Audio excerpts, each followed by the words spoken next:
नारायण नारायण। आज हम पढ़ रहे हैं प्रभु की निवास स्थली भक्तों का हृदय, काम क्रोध मद मान न मोहा। चैप्टर 8, श्री राम शरणम मम। कल आपके समक्ष काम कोह मद मान न मोहा के संदर्भ में अभिमान की व्याख्या चली थी। आइए आज मोह के तात्पर्य को हृदयंगम करने की चेष्टा करें। महर्षि वाल्मीकि ने जिन विकारों का वर्णन किया है उनमें यह कहना कठिन है कि कौन सा विकार सबसे ज़्यादा जटिल है, पर गोस्वामी जी ने इन विकारों में जिसे सबसे अधिक महत्व दिया वह मोह है। क्योंकि लंका के जो विभिन्न राक्षस हैं उनको उन्होंने दुर्गुणों के रूप में देखा है। जैसे वे कहते हैं कि मेघनाद काम है, कुंभकर्ण अभिमान है, इसी प्रकार से जब उनके सामने प्रश्न आया कि रावण कौन है तो उन्होंने यही कहा कि अंतःकरण का जो मोह है वही रावण है। वस्तुतः मोह शब्द को हृदयंगम करना उतना सरल नहीं है जितना काम क्रोध और लोभ इत्यादि को। वैसे तो सभी विकार मन के माध्यम से परिलक्षित होते हैं, लेकिन यदि बहुत सूक्ष्मता से विचार करें तो ये जो विभिन्न प्रकार के विकार हैं उनके केंद्र अलग अलग हैं। ये सबके सब विकार व्यक्ति के अंतःकरण में हैं और अंतःकरण की 4 विभिन्न उपाधियां हैं: मन, बुद्धि, चित्त तथा अहंकार। काम विकार का केंद्र मन है। काम की उत्पत्ति मन से होती है और काम का नाम भी मनोज है। लोभ का केंद्र व्यक्ति की बुद्धि है और अहंकार का केंद्र तो अहंकार है ही, लेकिन मोह का केंद्र अंतःकरण चातुष्ट का चतुर्थ अंग अर्थात चित्त है। वस्तुतः मन, बुद्धि और अहंकार को समझने में उतनी कठिनाई नहीं होती जितनी चित्त को समझने में होती है। गोस्वामी जी ने उसे विभिन्न दृष्टांतों के द्वारा स्पष्ट करने की चेष्टा की है तथा हम और आप भी व्यवहारिक जीवन में उसका अनुभव कर सकते हैं। इसके लिए 4 अवस्थाओं की ओर हम आपका ध्यान आकृष्ट करेंगे। जैसे मन, बुद्धि और अहंकार हैं, उसी प्रकार से इनसे जुड़ी हुई 3 अवस्थाएं भी हैं। आइए उनके स्वरूप पर विचार करें। जब व्यक्ति स्वप्न देखता है तो उसमें मन की प्रधानता होती है। व्यक्ति जब जागृत अवस्था में व्यवहार करता है तो बुद्धि की प्रधानता होती है तथा गहरी नींद में अहम की प्रधानता होती है।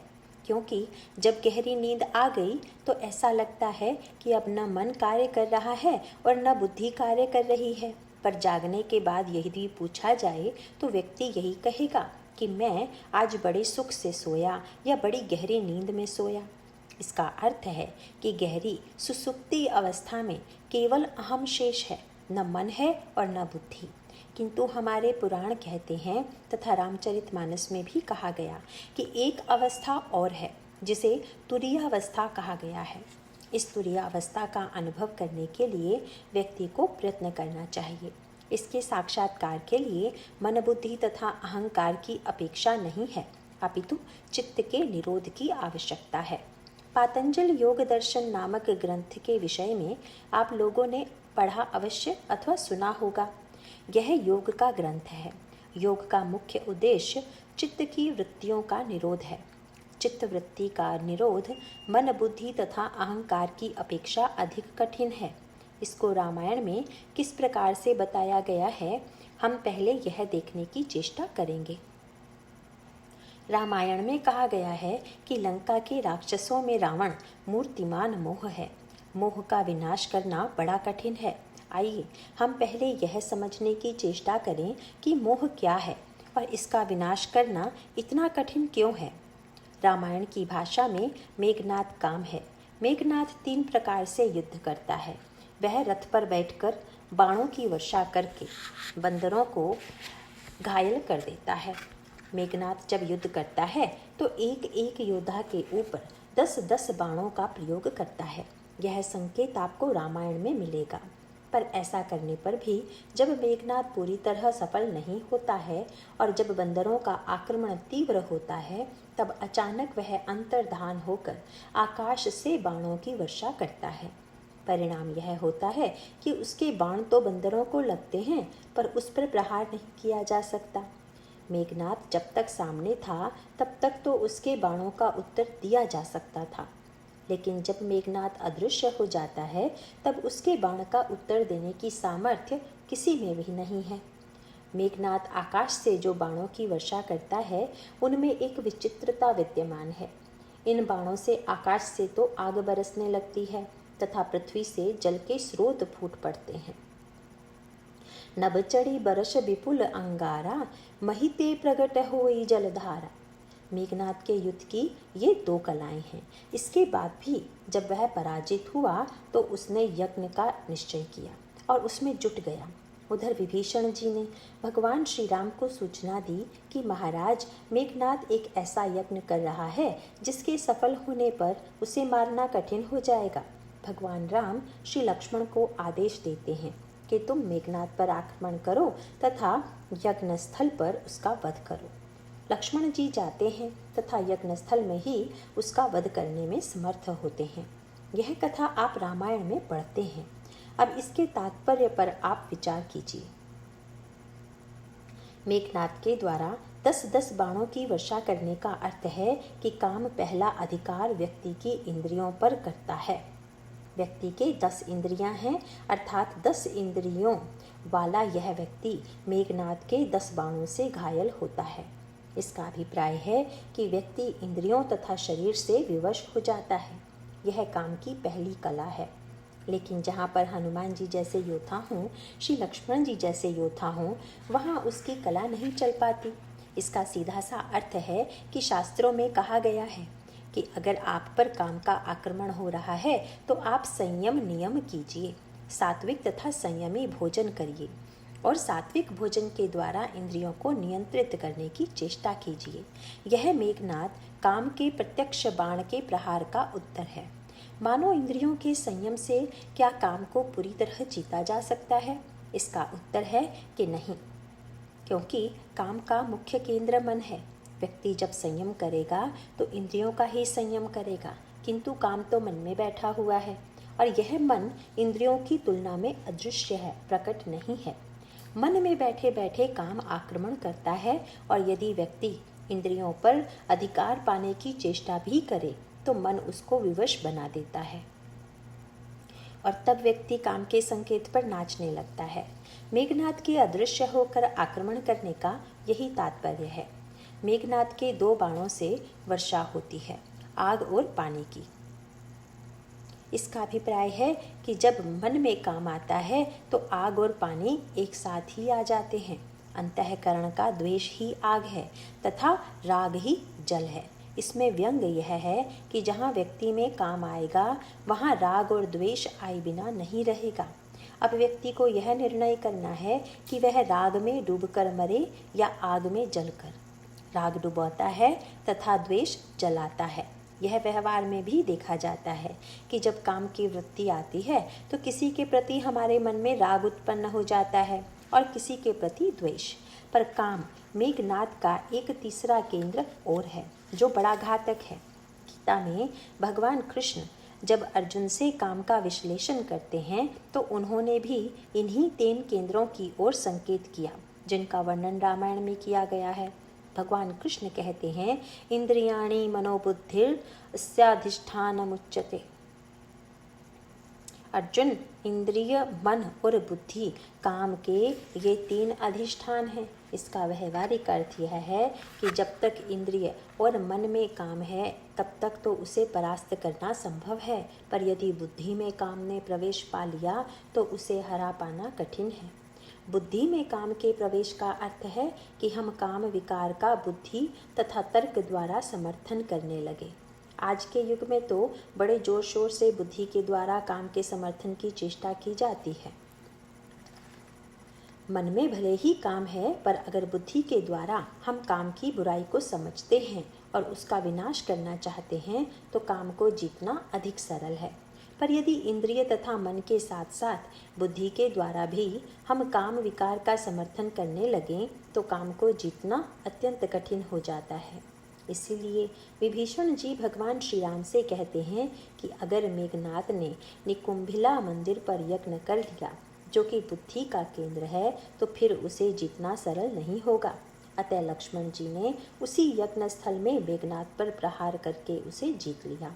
इसका तात्पर्य है कि यदि हम काम को जीतना चाहते हैं तो सर्वप्रथम बुद्धि को शुद्ध करें, बुद्धि के द्वारा काम के समर्थन की वृत्ति से दूर हटें। और जब मन तथा इंद्रियों में स्थित काम को बुद्धि का समर्थन नहीं मिलेगा तो उसे परास्त करना सरल हो जाएगा। काम विकार को जीतने की यह पद्धति मेघनाद के माध्यम से रामायण में प्रस्तुत की गई है। कुंभकर्ण अर्थात अहंकार से लड़ने के कौशल की चर्चा कल आपके सामने की गई थी। काम के युद्ध में मन तथा बुद्धि का महत्व है तथा अहंकार का केंद्र स्वयं अहंकार है। अहंकार के तीनों रूपों का वर्णन करके उनको जीतने के क्रम में कल कहा गया था कि सात्विक अहंकार का समर्पण कीजिए, राजस अहंकार को प्रहार करके मारिए तथा तामस अहंकार को काटने की आवश्यकता है। परशुराम जी के प्रसंग में समर्पण है, बाली के संदर्भ में प्रहार करके मारना है और कुंभकर्ण के प्रसंग में अभिमान को काटना है। कुंभकर्ण के प्रसंग में बताया गया था कि कैसे हम प्रभु से प्रार्थना करें कि वे कृपा करके हमारे अभिमान को हमारे जीवन से काट दें। प्रभु काम का वध लक्ष्मण जी को भेजकर कैसे कराते हैं, इसका वर्णन मेघनाद के प्रसंग में किया गया। किंतु मोह की समस्या सबसे भयानक है, क्योंकि अन्य वृत्तियां जहां ऊपर हैं और अभिमान बीच में है, वहीं मोह जड़ में है। वृक्ष का एक भाग सबसे ऊपर वाला है, जिसमें डालियां, पत्ते तथा फल हैं। वृक्ष का दूसरा भाग बीच वाला है, जिसे हम तना कहते हैं, और वृक्ष का तीसरा भाग जड़ है, मूल है, जिसके आधार पर संपूर्ण वृक्ष टिका हुआ है। इनमें बाहर की ओर जो फल फूल आदि लगे हुए हैं, उन्हें तोड़ना सरल है। वृक्ष की डालियों को तोड़ना भी सरल है। बीच में जो तने वाला भाग है, उसे तोड़ने से काम नहीं चलेगा, उसे तो काटना पड़ेगा।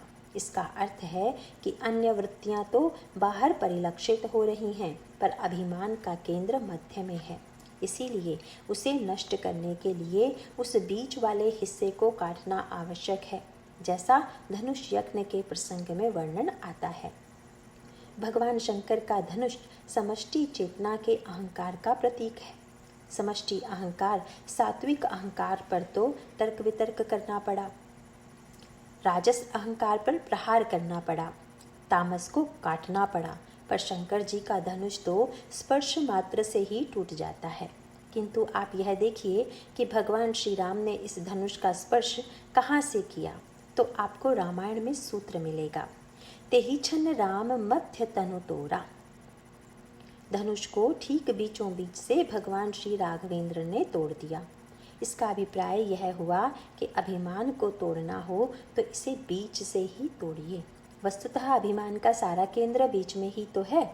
न तो जन्म के समय कोई अभिमान है और न मरने के बाद कोई अभिमान है। बस सारा अभिमान उसी पर है जो कुछ बीच में मिला हुआ है। इसीलिए इस बीच पर ही प्रहार करना होगा। आप वृक्ष का तना काट दीजिए, वृक्ष की डाली तोड़ दीजिए, लेकिन जब तक वृक्ष का मूल जड़ बना हुआ है तब तक कोई लाभ नहीं होगा। आपने देखा होगा कि कई बार वृक्ष को काट देने के बाद भी उसकी शाखाएं भीतर से फूट पड़ती हैं। उसी प्रकार से ये जितने विकार हैं, ये तो शाखाएं हैं, परंतु इन सारे विकारों के मूल में कौन है? इसका सूत्र देते हुए रामायण में कहा गया कि मोह मूल परमार्थ नाही। उत्तरकांड में जहाँ मानस रोगों का वर्णन किया गया, वहाँ पर कहा गया मोह सकल व्याधिन कर मूला, तेहि ते पुनि उपजहि बहुसूला। मोह ही मूल है। इसका अभिप्राय है कि मोह पर विजय प्राप्त करने के लिए सबसे नीचे गहराई में उतरना होगा, और जब उसे जड़ सहित उखाड़ कर नष्ट कर देंगे तभी मोह का विनाश होगा। सचमुच मोह को मिटाना कितना कठिन है, इसका अनुभव हम और आप भी अपने जीवन में कर सकते हैं। तुलसीदास जी से पूछा गया कि महाराज, काम, क्रोध और लोभ का अर्थ तो समझ में आ जाता है, पर यह मोह क्या है? तो गोस्वामी जी ने मोह की व्याख्या एक दृष्टांत के माध्यम से की। दृष्टांत उन्होंने दिया सेमल के वृक्ष तथा तोते का। आपने देखा होगा कि सेमल के पुष्प कितने लाल लाल और कितने आकर्षक होते हैं, बड़े सुंदर दिखाई देते हैं। बसंत ऋतु में सेमल फूलता है। तोते जब उसे देखते हैं तो उन्हें भ्रम होता है कि जंगल का सबसे रसीला फल इसी में लगा हुआ है। तब तोते जाकर चोंच के द्वारा उस सेमल के फूल पर प्रहार करते हैं, पर सेमल में कोई रस तो है नहीं, इसीलिए प्रहार करने से उसकी रुई उड़ जाती है तो तोते को निराश होकर लौटना पड़ता है। इस दृश्य को देखकर यह लगा कि एक बार जब तोतों ने अनुभव कर लिया कि इसमें कोई रस नहीं है, इसमें तो केवल रुई भरी हुई है, इसीलिए चोंच चलाना व्यर्थ है। अतः अगली बार तोते ऐसी भूल नहीं करेंगे। लेकिन तुलसीदास जी ने कहा, आश्चर्य, वही तोतों का झुंड फिर आ गया और प्रहार करने लगा। इस तरह से बसंत ऋतु के दोनों महीनों में वे तोते बार बार यह भूल दोहराते रहे। तुलसीदास जी को अब आशा बंधी कि चलो भाई, जब 60 दिनों तक एक ही मूर्खता का अनुभव कर लिया तो फिर ऐसी भूल अब नहीं करेंगे।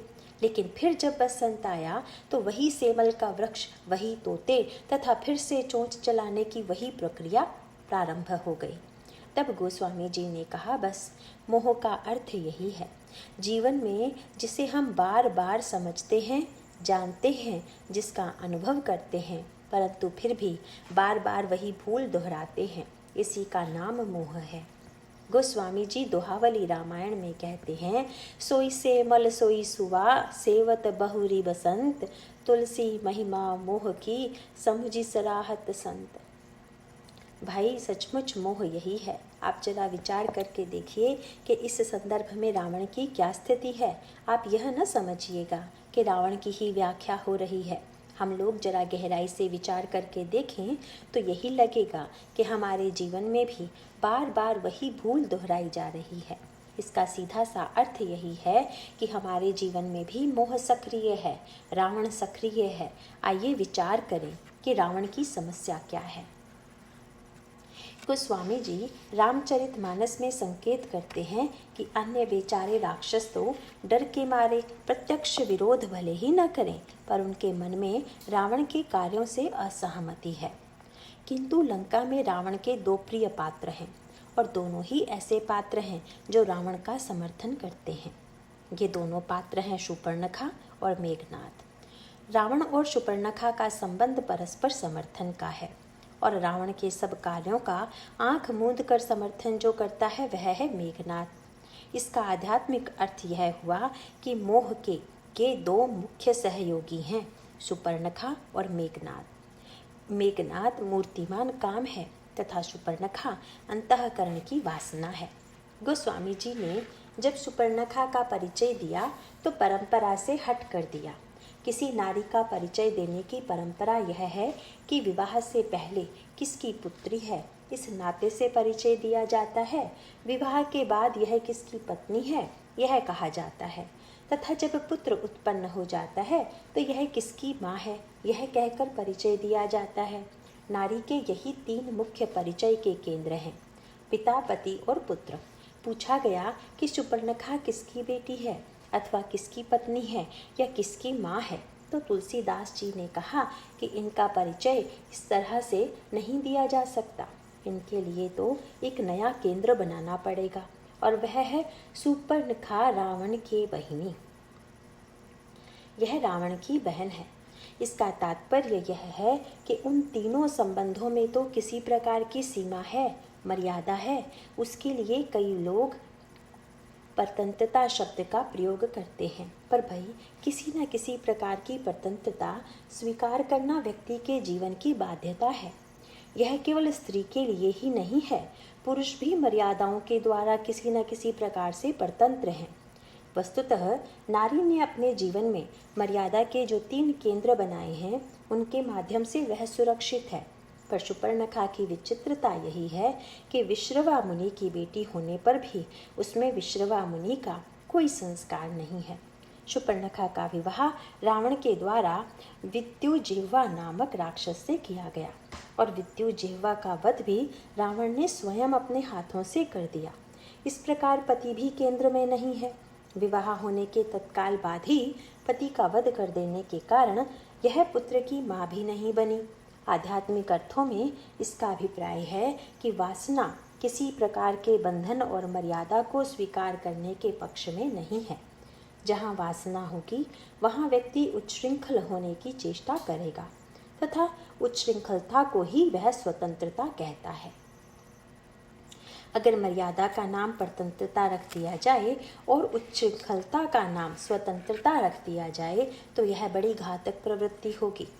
आज के युग में अधिकांश व्यक्ति इसी प्रवृत्ति से ग्रस्त हैं। शूर्पणखा अपने जीवन में इन तीनों में से किसी भी मर्यादा को स्वीकार नहीं करती। रावण ने इसे पूरी तरह से स्वतंत्रता दे दी है। इसका पहला सूत्र है कि जब हमारे अंतःकरण में मोह होता है तो वह वासना को खुली छूट दे देता है, पूरी उन्मुक्तता दे देता है। शूर्पणखा को जो नाम दिया गया है वह बड़ा सांकेतिक है। शूर्पणखा शब्द के अर्थ से आप परिचित हैं। जिसके नाखून सूप के बराबर हों वह है शूर्पणखा। इसके नाम में नाखून की चर्चा करने का अभिप्राय है कि शरीर में जितने अंग हैं उन्हें तो व्यक्ति को बचाए रखना पड़ता है, पर नाखून को बीच बीच में काटते ही रहना आवश्यक है। उसे इस तरह बचा कर काटा जाता है कि वह उंगली की सीमा तक तो सुरक्षित रहे और उंगली की सीमा से जहाँ नाखून बाहर हुआ वहीं से काट दिया जाता है। वस्तुतः इंद्रियों में जो वासनाएं हैं उनकी तुलना नाखूनों से की जा सकती है। एक सीमा तक हम वासनाओं को नियंत्रित रखें, सीमा में रखें तो वासनाएं घातक नहीं हैं, किंतु जब ये आगे बढ़ने लगें फिर भी यदि व्यक्ति सावधानी से उन्हें नहीं काटेगा तो उसका परिणाम बहुत घातक होगा। लक्ष्मण जी के द्वारा शूर्पणखा के नाक कान काटने का अभिप्राय यह है कि जो अपनी वासना का नाखून नहीं काटेगा उसके नाक कान कटे बिना नहीं रहेंगे। जो जीवन में अमर्यादित हो जाएगा उसे समाज में असम्मान तो मिलना ही है। आजकल एक नई लहर चल पड़ी है कि जिसका समर्थन हम आप करते हैं उनका विरोध करके कई लोग यह दिखाने की चेष्टा करते हैं कि यह हमारा स्वतंत्र चिंतन है। वे कहते हैं कि राम का समर्थन तो सभी करते हैं, इसीलिए हम रावण का समर्थन करेंगे। रावण के समर्थन करने वाले एक व्यक्ति ने तो यहाँ तक लिख दिया कि शूर्पणखा ने क्या अनुचित प्रस्ताव किया था। वह राम से विवाह ही तो करना चाहती थी। यह कोई ऐसा अनुचित प्रस्ताव तो नहीं था कि जिससे उसके नाक कान को काटा जाए। यह तो शूर्पणखा के साथ बड़ा अन्याय हुआ। दूसरे सज्जन ने लिखा कि राम ने शूर्पणखा के साथ विवाह न करके राजनीतिक अदूरदर्शिता का ही परिचय दिया। अगर वे बुद्धिमान राजनीतिज्ञ होते तो शूर्पणखा से विवाह कर लेते। इससे दो राष्ट्रों का बड़ा मैत्रीपूर्ण संबंध हो जाता। पर अगर इस तरह से शूर्पणखा तथा रावण का समर्थन किया जाएगा, वासना और मोह को बढ़ावा दिया जाएगा, तो निश्चित रूप से समाज में पतन होने की आशंका तो बनी ही रहेगी। कई बार लोग कहा करते हैं कि रावण ने अपनी बहन के स्वाभिमान की रक्षा करने के लिए राम से युद्ध छेड़ा था, पर यह सत्य नहीं है, क्योंकि अगर रावण को अपनी बहन के प्रति इतना प्रेम होता तो जिससे शूर्पणखा का विवाह हुआ था क्या उसका वध वह स्वयं ही कर देता? विचित्र बात है। लक्ष्मण जी के द्वारा नाक कान काट दिए जाने के बाद शूर्पणखा रावण के पास आती है और रावण की सभा में रोकर कहती है, तो ही जियत दसकंधर मोरी की असी गति होई। रावण, तुम्हारे जीते जी मेरी यह दशा हो रही है, किंतु इस शब्द की गहराई पर आप जरा विचार कीजिए। यह बड़ा कटु यथार्थ है। वस्तुतः शूर्पणखा के मन में जो रावण के प्रति विरोध की वृत्ति होनी चाहिए थी कि इसने मेरे पति का वध कर दिया, लेकिन पति के वध के बाद भी जिसके मन में दुख नहीं है उसे भला क्या कहेंगे? जिसके जीवन में मर्यादा का बंधन है ही नहीं, उस शूर्पणखा को लगा कि अब मैं स्वतंत्र हो गई, अब किसी प्रकार का बहिरंग बंधन मेरे जीवन में नहीं रहेगा। इस प्रकार पूर्ण उच्छृंखलता की वृत्ति वाली शूर्पणखा रावण के कार्यों का विरोध नहीं करती तथा रावण भी उसे मनमानी करने की खुली छूट दे देता है। इस वृत्ति की जो परिणति शूर्पणखा के जीवन में होती है वही हमारे जीवन का भी सत्य है। शूर्पणखा दंडित होने के बाद पहले खरदूषण और त्रिशिरा को प्रेरित करती है, पर जब 14,000 राक्षस मारे गए तो वह रावण के पास आती है। रावण से पहले तो वह यही कहती है कि तुम्हारे जीते जी मेरी यह दशा हो रही है, इसका अभिप्राय है कि उसे यदि सबसे ज़्यादा गर्व किसी के संबंध से है तो वह है रावण। वह सोचती है कि मैं रावण की बहन हूँ और रावण की बहन का इतना बड़ा अपमान कर दिया गया। इतना ही नहीं, एक विचित्र विडंबना यह है कि विश्व के इतिहास का ऐसा कोई अन्य व्यक्ति नहीं मिलेगा जिसे इतने उपदेश दिए गए हों जितने रावण को दिए गए। जीवन भर उसे उपदेश मिलता रहा, पर विचित्रता यह है कि जिसने भी रावण को उपदेश देने की चेष्टा की, रावण ने उसी का तिरस्कार किया या उस पर प्रहार किया। पर अगर रावण ने किसी की वाणी को सबसे अधिक महत्व दिया तो दो पात्रों की वाणी को, और वे दो पात्र हैं सुपर्णखा तथा मेघनाद। कितनी विचित्र सी बात है कि सुपर्णखा ने भरी सभा में रावण को फटकारते हुए कहा, करसी पान सो बसी दिन राती। मदपान करके तू दिन रात सोता रहता है, तो क्या सचमुच रावण सोता रहता है और सुपर्णखा जागती रहती है? और वैसे तो भई मोह निशा सब सोव निहारा, देखई सपन अनेक प्रकारा। मोह निशा में सब सो रहे हैं, पर सुपर्णखा कह रही है कि मैं जाग रही हूँ। सत्य तो यह है कि वासना सो जाए तभी कल्याण है। वासना के जागने पर तो समस्या ही समस्या है, पर वासना जाग कर कह रही है कि कितना बड़ा शत्रु सिर पर आ गया है। मानो वासना वासना को जगाती है। वह राम तथा लक्ष्मण की वीरता का वर्णन करती है और उसके बाद कहती है कि जब उस राजकुमार के साथ एक इतनी सुंदर स्त्री है कि रति सत कोटि तासु बलिहारी, 100 करोड़ रति भी उस पर निछावर की जा सकती हैं। अब आप जरा सुपर्णखा की भाषा देखिए। भगवान श्री राम के पास जब सुपर्णखा विवाह का प्रस्ताव लेकर गई थी तो उसने श्री राम से कहा था, तुम सम पुरुष नमो सम नारी, मेरे समान कोई सुंदरी नहीं है। और अब रावण के समान कहती है कि सीता के समान कोई सुंदरी नहीं है।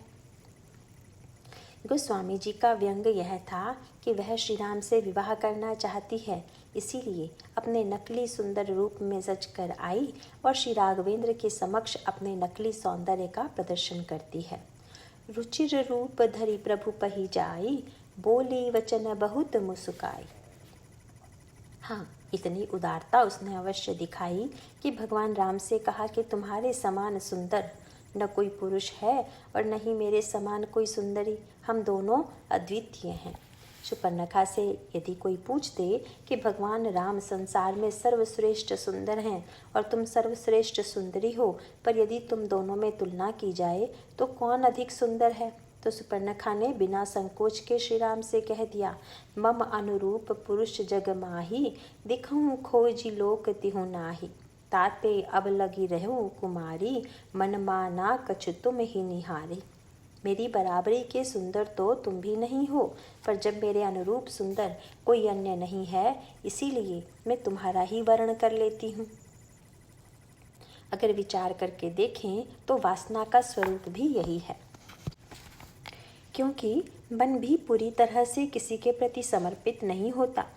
वह कहती है कि मेरा मन कुछ कुछ मान गया है, पर जब सुपर्णखा ने कहा कि मैं सर्वश्रेष्ठ सुंदरी हूँ तो भगवान राम ने सीत ही चितई सीता जी की ओर देखा। मानो सुपर्णखा को संकेत था कि तुमने इनको देखने के बाद अपने को सर्वश्रेष्ठ सुंदरी कहा कि बिना देखे ही कह दिया।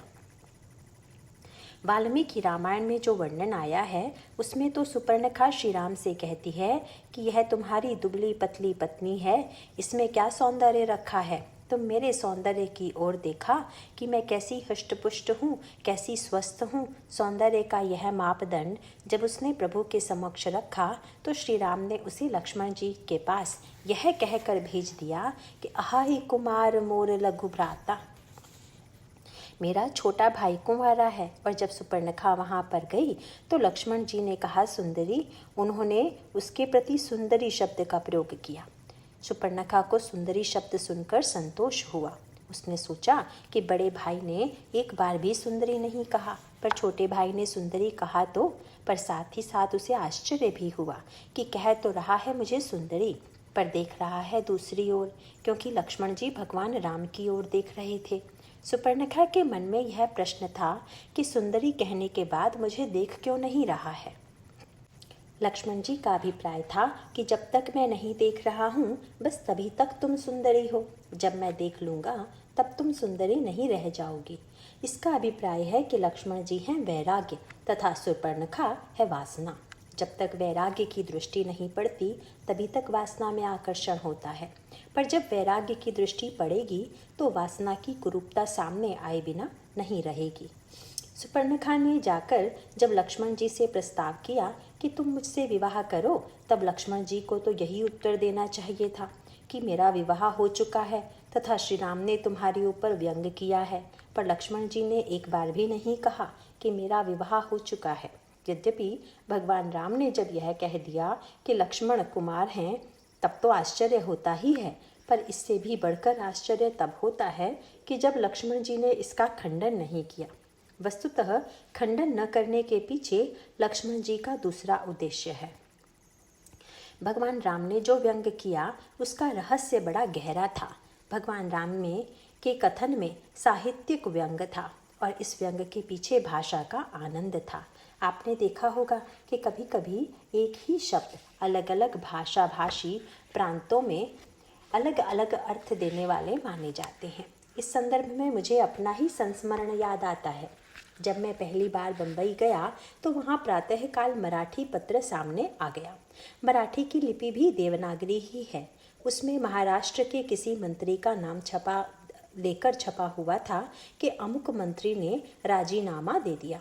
मैंने उत्तर प्रदेश के हिंदू उर्दू भाषा के अनुकूल अर्थ लगाया कि मंत्री जी का किसी से झगड़ा या मतभेद रहा होगा तो उन्होंने समझौता कर लिया।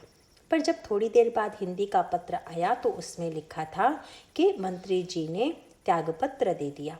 तब मुझे पता चला कि मराठी में राजीनामा समझौते को नहीं अपितु त्यागपत्र को कहते हैं। सुपर्णखा ने भगवान राम से कहा था कि अब तक मैं कुमारी हूँ। भगवान राम को हंसी आ गई कि विवाह हो चुका, विधवा हो चुकी और कह रही है कि कुमारी हूँ। भगवान श्री राघवेंद्र ने व्यंग किया कि अगर लंका में कुमारी की यही परिभाषा है तब तो मेरा भाई भी कुमार है। वस्तुतः यह प्रभु का साहित्यिक व्यंग है, कटाक्ष है।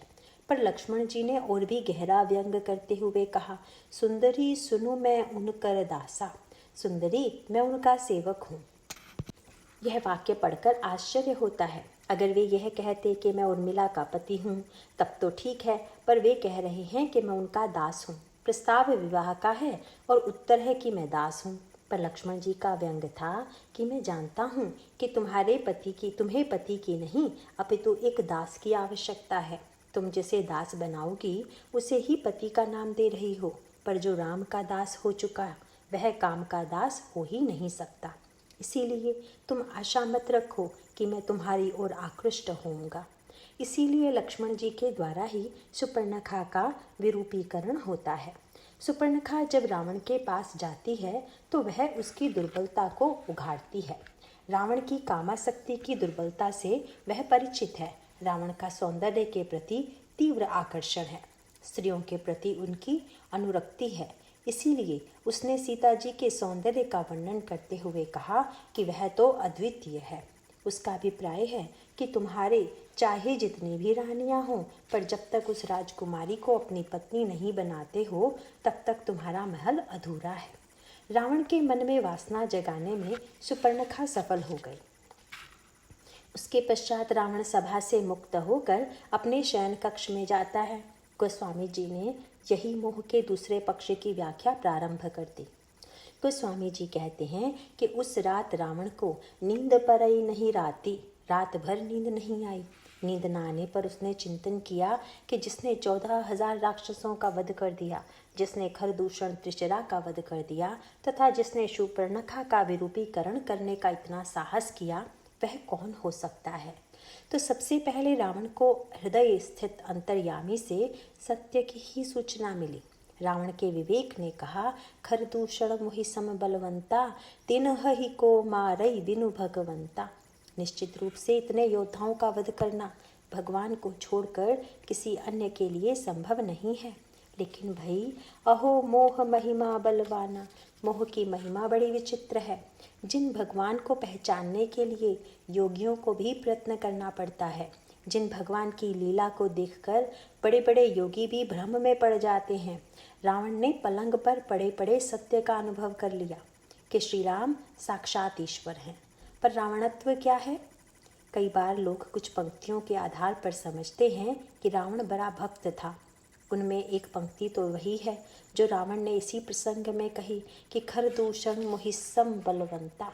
दूसरी ओर रावण ने हरण करने से पहले सीता जी के चरणों में प्रणाम किया, मनु महु चरण बंदी सुख माना। इन दो पंक्तियों के आधार पर लोगों को भ्रम हो जाता है कि रावण बड़ा उच्च कोटि का भक्त था। पर मोह की व्याख्या भी यही है। जो बात मैंने कुंभकर्ण के संदर्भ में आपसे कही थी, यह नहीं कि बुरे व्यक्ति के अंदर कभी अच्छे विचार अथवा अच्छे संकल्प नहीं आते या अच्छी प्रेरणाएं नहीं होती। यह तो हो ही नहीं सकता, क्योंकि संसार में बुरे से बुरा व्यक्ति भी क्यों ना हो, जब अंतर्मन में ईश्वर विद्यमान है, सद्गुण विद्यमान है, तो फिर अंतःकरण में अच्छी से अच्छी प्रेरणा तो आएगी ही। पर इतना होते हुए भी अच्छे और बुरे व्यक्ति में कुछ अंतर है। गोस्वामी जी से पूछा गया, संत और असंत में भेद क्यों किया जाता है? क्योंकि जब संसार में प्रत्येक व्यक्ति के हृदय में ईश्वर विद्यमान है, तब तो सब एक जैसे हैं। अतः यह कहना कि ये संत हैं और वे असंत, यह तो ठीक नहीं है। तुलसीदास जी ने एक दृष्टांत के द्वारा इसे समझाने की चेष्टा करते हुए कहा कि महीने में 15-15 दिन के 2 पक्ष होते हैं। उनमें से एक पक्ष का नाम है शुक्ल और दूसरे पक्ष का नाम है कृष्ण। शुक्ल माने प्रकाश और कृष्ण माने अंधेरा। गोस्वामी जी से पूछा गया कि क्या कृष्ण पक्ष में अंधेरा ही अंधेरा होता है, प्रकाश नहीं होता? और शुक्ल पक्ष में केवल उजाला ही उजाला होता है क्या, अंधेरा नहीं होता? आप में से प्रत्येक व्यक्ति का यह अनुभव करता है कि दोनों पक्षों में अंधकार और प्रकाश दोनों ही होते हैं। बल्कि मिलाकर देखिए कि जितना अंधकार कृष्ण पक्ष में होता है, उतना ही अंधकार शुक्ल पक्ष में भी होता है, और जितना प्रकाश शुक्ल पक्ष में रहता है, उतना ही प्रकाश कृष्ण पक्ष में भी रहता है। यदि दोनों पक्षों में प्रकाश तथा अंधकार की मात्रा बराबर है, तो फिर एक का नाम शुक्ल पक्ष और दूसरे का नाम कृष्ण पक्ष क्यों पड़ा? तुलसीदास जी ने इस प्रश्न का निराकरण करते हुए कहा कि यदि शुक्ल पक्ष में प्रतिपदा प्रथम दिन परिवा को आकाश में देखें तो चंद्रमा दिखाई ही नहीं देगा, और द्वितीया को देखें तो एक पतली सी रेखा दिखाई देगी, तृतीया को देखें तो चंद्रमा और बड़ा दिखाई देगा, चतुर्थी को देखें तो चंद्रमा का प्रकाश कुछ और निखर आएगा, और इस तरह से बढ़ते बढ़ते अंत में जब पूर्णिमा आती है, तब आकाश में पूर्ण चंद्र चमकने लगता है, जिसे हम कृष्ण पक्ष कहते हैं। उसमें अगर आप परिवा को देखें तो पूर्णिमा के समान चंद्रमा दिखाई पड़ा। द्वितीया आई तो चंद्रमा का प्रकाश थोड़ा कम हो गया, तृतीया आई तो थोड़ा और कम हो गया, तथा अंत में जब अमावस्या आ गई तो चंद्रमा का प्रकाश पूरी तरह दिखाई देना बंद हो गया। ठीक इसी प्रकार से ईश्वर तो पूर्ण चंद्र के समान है, लेकिन जिसके हृदय में ईश्वर का प्रकाश बढ़ते बढ़ते पूर्णिमा का आगमन हो रहा है, वह संत है, और जिसके हृदय में ईश्वर का प्रकाश घटते घटते अज्ञान रूपी अमावस्या की रात्रि आ जाती है, वही असंत है। रावण के हृदय की भी दशा यही है। पहले दिन तो उसके जीवन में पूर्णिमा जैसा ज्ञान चंद्र दिखाई देता है, किंतु आगे चलकर रावण के जीवन का यह प्रकाश घटा या बढ़ा, रावण का ज्ञान कम हुआ या बढ़ता गया, इसका उत्तर तो आप जानते ही हैं। यही मोह की वृत्ति है। रावण को जब यह लगा कि वे भगवान के अवतार हैं, तो भला रावण का अहंकार कैसे चुप रहता? रावण के अहंकार ने कहा कि तुमने इतनी जल्दी में ईश्वर कैसे मान लिया, पहले पता तो लगा लो। फिर तुरंत रावण ने अपने आप को भुलावा देते हुए कहा कि पहले परीक्षा लेनी चाहिए। इस तरह रावण का प्रकाश धीरे धीरे अंधकार की दिशा में बढ़ रहा है। उसने सोचा कि अगर वे भगवान भी हों तो भी समस्या यह है कि हो ही भजन नहीं तामस देहा, इस शरीर में तो भगवान का भजन हो नहीं सकता। जब उसने सोचा कि अब मुझे यह पता लगाना है कि ये भगवान है कि नहीं, तो रावण को किसके पास जाना चाहिए था? इसका उत्तर यही है कि रावण को भगवान शंकर के पास जाना चाहिए था, क्योंकि भगवान शंकर रावण के गुरु हैं। उन्हीं से जाकर वह पूछता कि महाराज, मेरे मन में संदेह है कि राम ईश्वर है या मनुष्य। अब आप ही मेरे इस संदेह का निवारण करें। पर रावण अपने आप को शंकर जी से ज़्यादा बुद्धिमान मानता है। वह सोचता है कि वे 5 सिर वाले हैं और मैं 10 सिर वाला हूँ। भले ही वे मेरे गुरु हैं, पर क्या हुआ?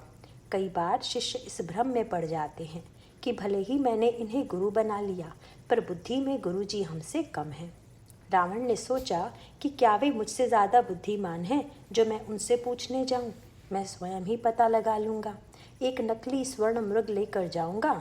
अगर वे उसके पीछे भागेंगे तो समझ लूँगा कि राजकुमार हैं, और अगर उन्होंने पहचान लिया कि मृग नकली है तो मैं मान लूँगा कि भगवान है।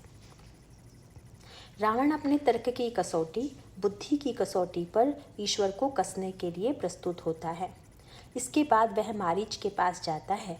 मारीच उसे समझाने की चेष्टा करता है।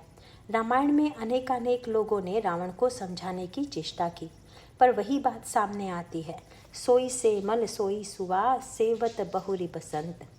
रावण को हनुमान जी ने समझाया, अंगद ने समझाया, विभीषण तथा शुक सारण ने समझाया, कुंभकर्ण, माल्यवान तथा मंदोदरी ने समझाया। इतने उपदेश देने वाले रावण को मिले, पर रावण पर कोई प्रभाव नहीं पड़ा। बस यही घनीभूत मोह है। वह जीवन में उसी प्रकार का आचरण करता रहा जिसका संकेत उसे मोह की वृत्ति ने दिया। मोह को पहचानना तथा मोह का विनाश कितना कठिन है, यही सत्य हमारे आपके जीवन का है। उपदेश देने वाले उपदेशक आते हैं, प्रवचन होते हैं, पर सुनकर भी हम लोग वही भूल बार बार दोहराते हैं। भूल को दोहराने की जो वृत्ति है, बस यही मोह है। इस मोह का विनाश कैसे हो, इसकी चर्चा हम कल करेंगे। नारायण नारायण।